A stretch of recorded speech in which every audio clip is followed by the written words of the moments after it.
melihat kemajuan ataupun peningkatan kemampuan industri pertahanan dalam negeri, khususnya roket buatan Lapan yang telah sukses dan berhasil memperkuat sistem pertahanan militer Indonesia dengan roket darat ke darat Erhan 122B. Berdasarkan hal tersebut, tidak bisa dipungkiri jika teknologi roket buatan Lembaga Penerbangan dan Antariksa Nasional, yaitu Lapan, mengalami kemajuan pesat walaupun belum secanggih roket buatan negara barat. Sementara itu, berdasarkan lansiran sumber media informasi terkait, industri Lapan tidak hanya mengembangkan satuan roket Erhan 122B untuk memperkuat sistem pertahanan Indonesia. Hal tersebut dikabarkan jika sebelumnya Lapan meluncurkan roket RX-320 pada tahun 2008 lalu dan kemudian ditingkatkan pada tahun 2019, akhirnya berhasil meluncurkan roket RX-420 yang hingga kini masih terus dikembangkan kemampuannya untuk menjaga wilayah Indonesia. Mengutip dari lansiran sumber media informasi, Airspace Review mengatakan bahwa Pusbalitbang Alpanem Balitbang Kementerian Pertahanan Republik Indonesia, yaitu pada 29 Oktober 2021 lalu, telah melaksanakan uji coba kelayakan statistik roket jarak 100 km ground-to-ground Erhan 450. Pengujian alutsista roket Erhan 450 buatan dalam negeri ini dilakukan guna meningkatkan kemampuan alutsista tempur militer Indonesia dan mengurangi resiko dari ketergantungan alutsista militer TNI dari negara luar, yang tentunya secara politik bisa berdampak negatif terhadap Indonesia sendiri. Selain itu, dengan adanya peningkatan kemampuan daya jelajah roket Erhan 450 buatan Indonesia, tentunya dapat meningkatkan industri perekonomian dalam negeri sebagaimana arahan dan sekaligus harapan Menteri Pertahanan Republik Indonesia, yaitu Prabowo Subianto. Adapun dalam kutipan sumber media informasi militer terkait, pengujian roket Erhan 450 ini dilaksanakan di lapangan uji teknologi pengamatan antariksa dan atmosfer Lapan, yaitu Pamengpeuk, Jawa Barat. Selain itu, dalam uji statistik roket jarak 100 km ground-to-ground Erhan 450 disaksikan oleh Kabalitbang Kemenhan Marsda TNI Julex Tamboyan dan jajaran pejabat di lingkungan Balitbang Kemenhan, PT Dahana, serta tim uji dari Lembaga Penerbangan dan Antariksa Nasional Lapan Indonesia. Sementara itu, pengembangan roket jarak 100 km Erhan 450 tahap pertama hingga tahap keempat di tahun 2021 ini adalah merupakan bagian dari program pengembangan roket sebelumnya.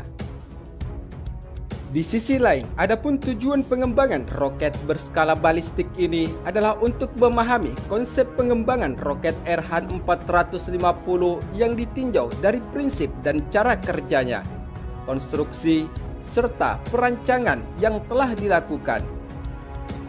Sementara dari pengujian ini juga didapatkan data-data lain seperti nilai pressure dan thrust atau tekanan serta gaya dorong, karakteristik burning time dan impulse spesifik, dan lainnya terhadap roket Erhan 450 buatan dalam negeri. Di sisi lain, melalui Lembaga Penerbangan dan Antariksa Nasional Lapan, Satuan Kerja Pusat Teknologi Roket Pustek Roket dikabarkan jika telah berhasil meluncurkan roket eksperimen RX-450 diameter 450 mm. Sementara itu, Direktur Teknologi dan Pengembangan Dahana, yaitu Heri Heriswan, mengatakan bahwa roket ini telah beberapa kali diuji coba untuk mencapai hasil maksimal sesuai kebutuhan esensial bagi militer Indonesia, dengan berbagai rangkaian penyempurnaan yang masih terus dilakukan hingga saat ini. Selain itu, diharapkan pula jika roket ground-to-ground untuk artileri medan ini dapat menjangkau jarak ideal 100 km atau melampaui dari jarak tersebut.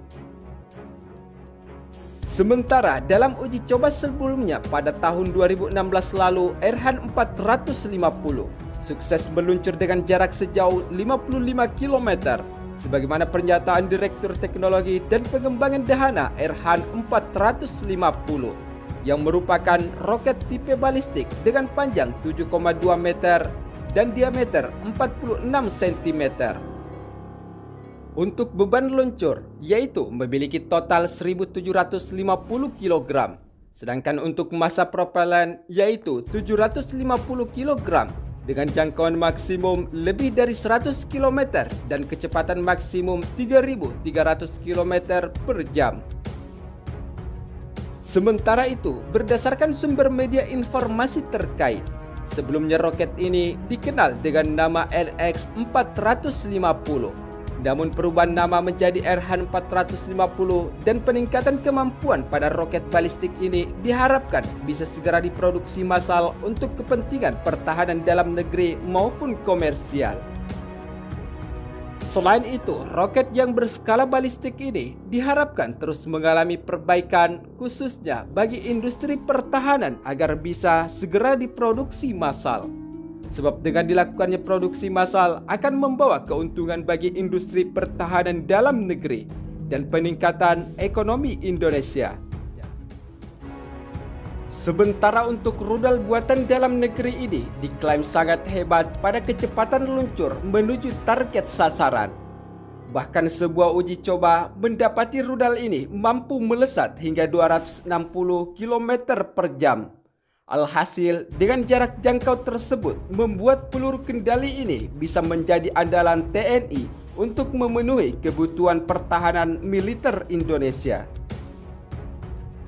Adapun spesifikasi rudal petir V101 buatan dalam negeri ini memiliki panjang 1,850 mm dengan bentang sayap 1,550 mm serta berat tanpa hulu ledak yaitu 20 kg. Untuk berat hulu ledak yang mampu digotong oleh rudal petir buatan Indonesia ini adalah 10 kg dan jarak jangkau pada uji perdana yaitu sejauh 45 km.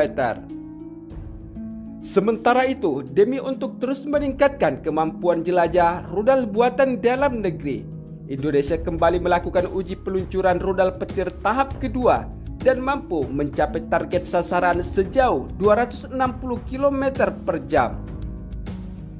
Namun untuk teknologi yang digunakan oleh rudal buatan dalam negeri ini, yaitu menggunakan sistem elektronik PID controller, 3D weapon autopilot, GPS navigation, complete with 6 depth sensors, and 3 axis magnetometers.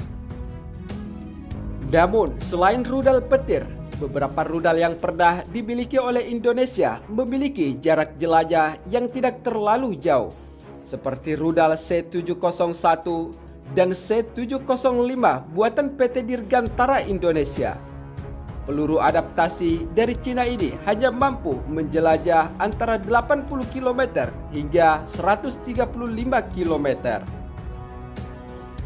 Selain itu, dikabarkan pula jika Indonesia juga mengembangkan X-Socket MM40 Blok 2 yang menjadi alutsista andalan TNI Angkatan Laut.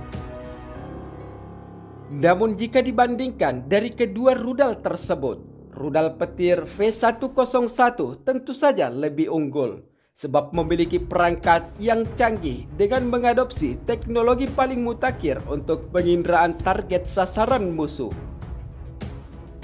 Selain itu, rudal petir V101 mengusung multiple point 3D dari jenis rudal yang menggunakan Seekar. Hingga sejauh ini, meski rudal petir buatan Indonesia sudah berstandar NATO, namun PT Sari Bahari hanya menjual produk-produknya kepada militer Indonesia saja. Walaupun ternyata rudal petir V101 telah diminati banyak negara dengan desain yang unik, mirip pesawat tempur, drone, dan memiliki kecanggihan sesuai kebutuhan TNI Angkatan Udara Indonesia. Berdasarkan hal tersebut, tentunya Indonesia tidak dapat dipandang sebelah mata oleh beberapa negara maju di dunia. sebab Indonesia telah mampu membangun sistem pertahanan militer secara mandiri dengan didukung kekayaan sumber daya alam yang sangat melimpah sebagai salah satu bahan amunisi yang tidak dimiliki oleh beberapa negara maju di dunia.